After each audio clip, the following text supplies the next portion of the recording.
So integration of an adaptive cellular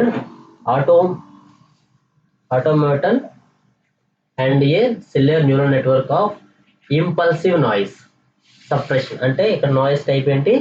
impulsive noise. Already మనకి salt paper తెలుసు, Gaussian, స్పెకల్, poison, local వేరు, అలాగే impulsive noise అనేది మనకి ఇక్కడ ఏం చేయాలి? సప్రెషన్ చేయాలి, రిమూవ్ చేయాలి. And eighty detection digital images. Digital image అంటే మనకి ఏమొస్తాయి? ఇక్కడ మనం తీసుకున్న గ్రే స్కేల్ ఇమేజ్, వీడు తీసుకున్న ఇన్పుట్ డేటాబేస్. మనం కలర్ తీసుకుంటే కలర్ కూడా చేయొచ్చు, కానీ గ్రే స్కేల్ ఓన్లీ ఇన్పుట్ తీసుకుంటే కలర్ అనాలిసిస్ చేయలేదు. ఓకేనా? So in this article propose the combination of two bio-inspired computational models that are sequentially implemented to eliminate the impulsive noise and edge detection in grayscale images. అంటే grayscale images enhancement చేస్తే సరిపోతుంది. ఓకేనా?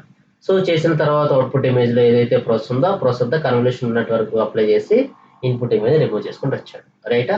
So next introduction part లో references లో existing analysis. రైటా? Next attachments. 2 languages ఉంటాయి అందులోను. ఓకేనా? పైన ఒకటి కింద ఒకటి రెండు ఉంటాయి. సో అల్గారిథం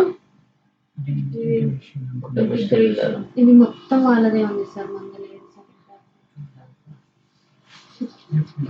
సో మనం ఆ లాంగ్వేజ్ లేకపోయినా సరే మనం అవుట్పుట్ ని డిటెక్ట్ చేసేయచ్చు.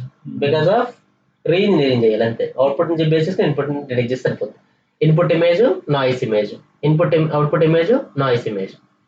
సో దానికి కావాల్సిన PSR value, MSC value, SSI values వీడికి కాల్కులేట్ చేసుకుంటూ వచ్చాడు. ఇది edge detection method. Sobel, Canny, Prewitt, zero cross log. Maximum మీరు క్యానీ అప్లై చేస్తే సరిపోతుంది, వేరే కూడా మీరు ఏం చేయని అవసరం లేదు. రైటా? ఇది అవుట్పుట్.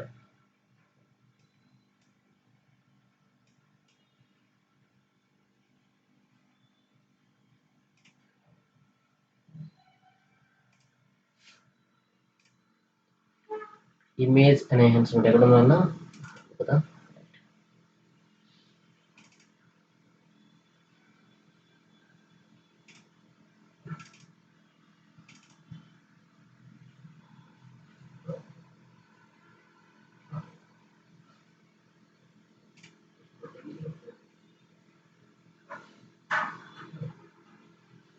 ఇది ఏం చేస్తుంటే నాయిస్ ఇమేజ్ రిమూవ్ చేయడం, గ్రే స్కేల్ ఇమేజ్. ఇది మెడికల్ ఇమేజ్ డేటాబేస్ తీసుకున్నాం అంతే. రైటా? వీటి కోడ్స్ కూడా ఉన్నాయి,